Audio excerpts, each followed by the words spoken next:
Right. Morning, everyone. Let's get going here.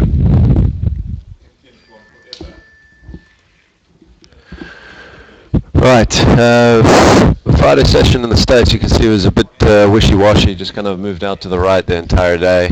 It looks like it was volatile, but not really. I mean, we were in kind of a 7 or 8 point range, so it was a bit of a non-event. Nasdaq lagging a little bit again. It's kind of been the third or fourth session in a row where the Nasdaq's lagged. I think it's, to me, that's interesting, something that we'll need to keep an eye on. They've been the leader to the upside pretty much the entire way. The Nasdaq has, and I think if it, is not leading in this, on these new levels on the S&P and Dow and that sort of thing, if the Nasdaq's still not leading the charge, then it might be a reason why it won't be able to continue. So we'll watch that going forward. The Dow and S&P, though, did manage to close at new record all-time highs, which has been about 3 or 4 sessions in a row, if I'm not mistaken. Non-farm payroll numbers coming in slightly less than expected. We did have the jobless rate that dropped to 5.8%, which is nicely below the 6% level, which I think is obviously something that the Fed's been looking at.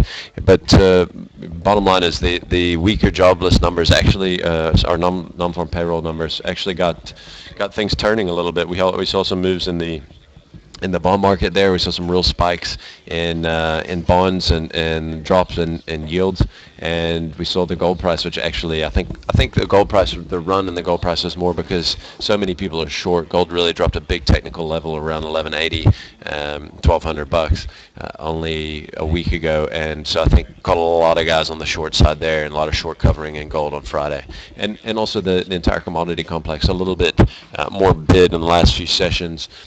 After finding maybe a bottom in the oil price and some of the others, copper price, that sort of thing, we've really turned around a little bit, possibly because of some of the stimulus measures that we're seeing out of China at the moment. Other than that, not a whole lot to look at in the States. Still kind of going through earnings season, and earnings season, according to FactSet, as I was reading on the weekend, is the strongest earnings season since 2011. About 78% of companies beating at the moment.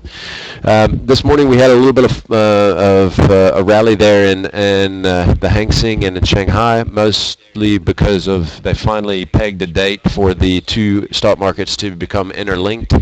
That's going to take off on the 17th of November, which is next week Monday.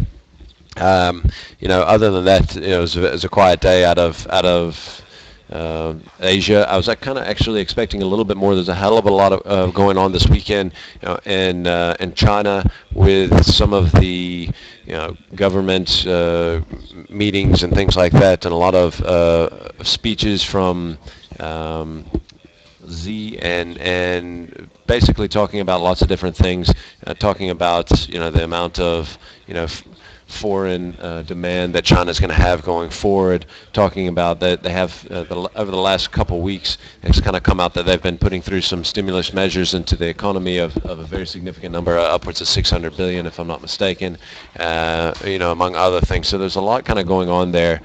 He also kind of stated that that we were to continue to expect a lower growth out of China, but more normalized growth. So I think that it was kind of a quiet session compared to all of the things that were going on there.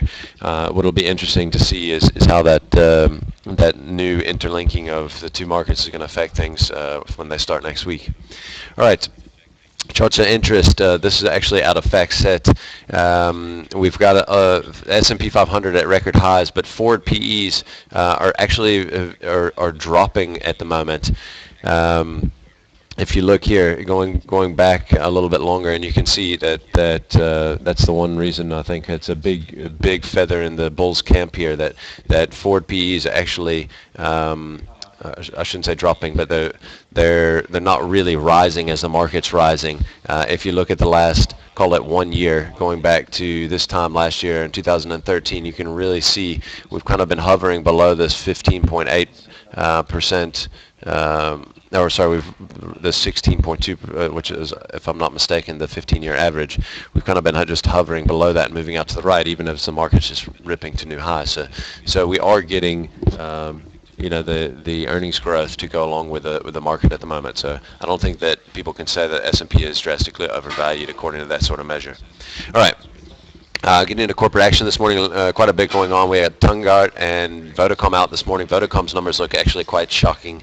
Headline earnings per share, big miss. Revenue, reasonable miss. Divi per share, definite miss. ARPU numbers down 3.5%. I think one of the headlines that I was told, one of the first headlines that came out, is that they faced significant challenges in all areas of that they're operating in. So I think that there's a real there's some real negativity and also not just the numbers, but the guidance going or the speak out of the CEO there for Vodacom. So that share should definitely be under pressure this morning. Not 100% sure how that's going to spill into MTN. I mean, MTN has had numbers, but I don't know if that's going to dramatically affect them, considering that that could be a shift out of one into the other potentially. But watch both those two. They will be in play. Tungart, you can see there this morning, came out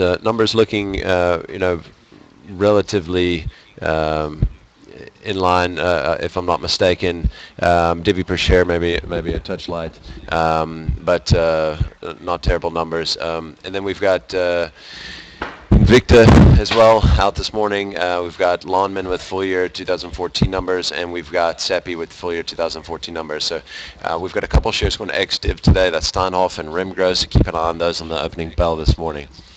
All right.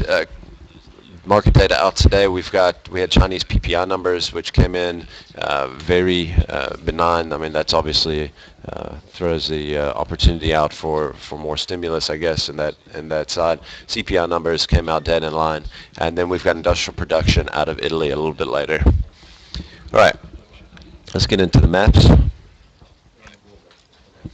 we're going to keep it a little bit short this morning.